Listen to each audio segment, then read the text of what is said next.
So as we shift to Freddie's round ball rankings, giving us the top 5 most dominant players in the NBA right now, according to Freddie Coleman, I'm curious to see where Joel is going to land on your list. But Freddie, the floor is yours. Where are we starting here?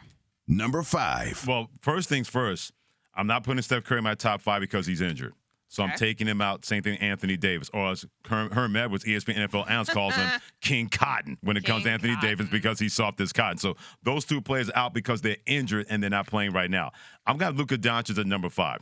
You can't overlook the fact that over 32 points a game, over 8 rebounds a game, over 8 assists, and he has been a clutch player. I will say this about Luka Doncic. Dude, stop complaining all the time.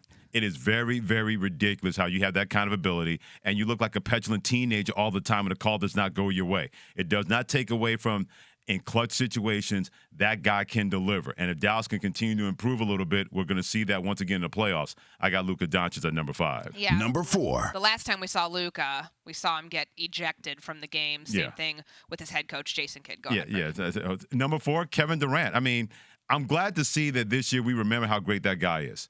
Because for the longest time, and everything that was going around in Brooklyn or going on in Brooklyn that had nothing to do with Kevin Durant, you forget what a skilled player he is and a skilled shot maker that he is. He's averaging over 30 points a game. He's shooting over 56% from the field.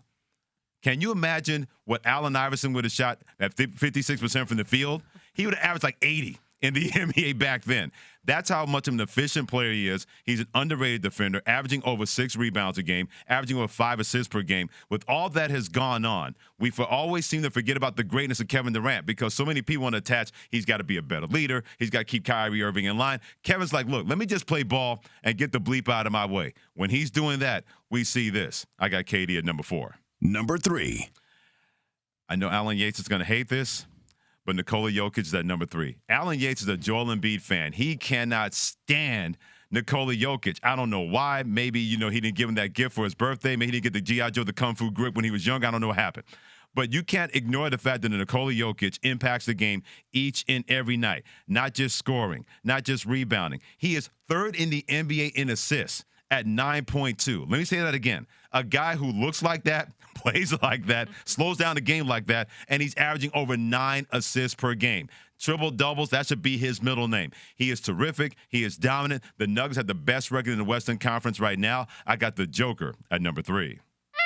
Number 2. Oh, it's Joel Embiid.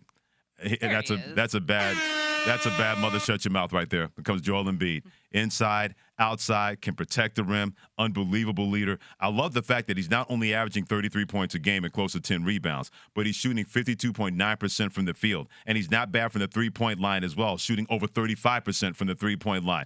If he stays healthy, maybe, just maybe, we can stop attaching James Harden can't win in the playoffs. Because if James Harden is going to win, it's going to be because of Joel Embiid, what he's been able to do. Night in and night out, at times he is the best player on the floor, seemingly every night. I got the big man at number 2. Number 1. Giannis right now is the most dominant player in the NBA. There isn't anything he can't do in a basketball court. And when you can impose your will in the game, like we've seen time and time again, averaging 31 points, over 11 rebounds, over 5 assists. And we don't know how great he's going to shoot from the free throw line. You're hoping that he shoots anywhere near 70%, but he's able to accumulate these kind of numbers, Courtney, without being a dominant free throw shooter. He is so long in the defensive end, it's hard to get past him. And how many times do we see that move where he sets with the defense and he takes those 2 steps and he's at the rim and there's anything that they can do about that? There's a reason why Milwaukee has the best record in the NBA, not just in the Eastern Conference. Giannis, night in and night out. I don't think anybody in the league plays as hard as this guy. And it seems like he doesn't have any of that tired gene that we've seen from other players.